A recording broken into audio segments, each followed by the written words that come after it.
Al-Quran diturunkan di bulan suci Ramadan. Al-Quran adalah rahmat dan kasih sayang Allah yang paling.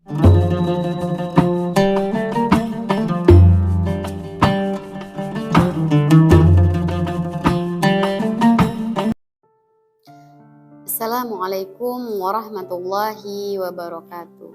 Alhamdulillah wa syukurillah. Asyhadu an la ilaha illallah wa asyhadu anna Muhammadar Rasulullah. Allahumma sholli ala sayyidina Muhammad wa ala ali Muhammad. Assalamu alayka ya Rasulullah. Assalamu alayka ya Nabiyullah. Rabbi shrahli sadri wa yassirli amri wahlul 'uqdatam min lisani yafqahu qauli.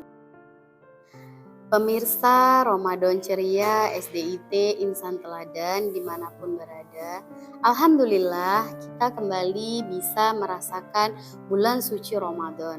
Ramadan juga disebut Syahrul Quran, bulannya Al-Quran. Pada kesempatan ini, tema tausiah kita adalah turunnya Al-Quran. Allah Subhanahu wa Ta'ala berfirman, Syahrul Ramadan alladzi unzila fihil Qur'an hudal linnasi wa bayyinatin minal huda wal furqan. Bulan Ramadan adalah bulan ketika Allah turunkan Al-Quran. Al-Quran sebagai petunjuk bagi manusia, penjelasan terhadap petunjuk itu, dan juga pembeda mana yang benar dan mana yang salah. Al-Quran diturunkan di bulan suci Ramadan. Al-Quran adalah rahmat dan kasih sayang Allah yang paling berharga daripada diberikan usia 1000 tahun. Al-Quran lebih berharga daripada diberikan harta, dunia, dan seisinya. Al-Quran adalah hadiah yang paling istimewa yang pernah Allah berikan kepada kita umat manusia. Lalu bagaimana Allah turunkan Al-Quran? Allah turunkan Al-Quran melalui 3 fase. Fase pertama, di mana Allah turunkan Al-Quran ke Lauhul Mahfuz. Hal ini dapat kita lihat dalam surah Al-Buruj ayat 21-22. Bal Qur'anul Majid fi lauhim mahfuz. Bahkan yang didustakan mereka itu Al-Quran yang paling mulia yang tersimpan di Lauhul Mahfuz. Fase yang kedua, dari Lauhul Mahfuz Allah turunkan Al-Quran secara utuh ke Baitul Izza, langitnya dunia, di dalam bulan suci Ramadan yang disebut dengan Lailatul Qadar. Sebagaimana firman Allah dalam surat Al-Qadar ayat pertama, Inna anzalnahu fi Lailatul Qadar. Sungguh kami telah menurunkan Al-Quran pada malam Qadar. Apa itu malam Qadar? Malam Qadar ialah malam kemuliaan, malam yang lebih baik daripada 1000 bulan. Fase ketiga, ini merupakan fase terakhir turunnya Al-Quran. Pada fase ini, Al-Quran Allah turunkan melalui malaikat Jibril kepada Nabi Muhammad SAW.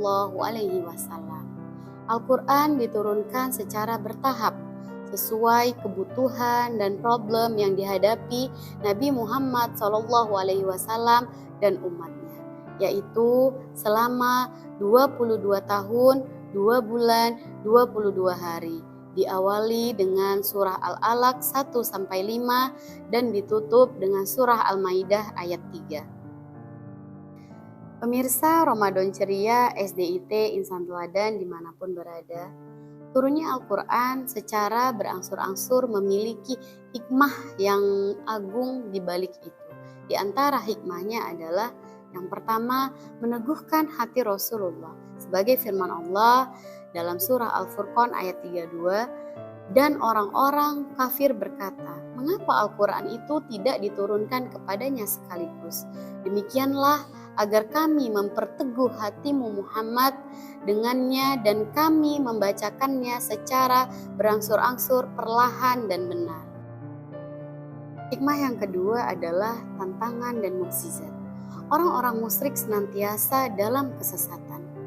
Mereka mengajukan pertanyaan dengan maksud melemahkan dan menantang, mengajukan hal-hal yang batil dan tidak masuk akal untuk menguji kenabian Rasulullah Shallallahu Alaihi Wasallam.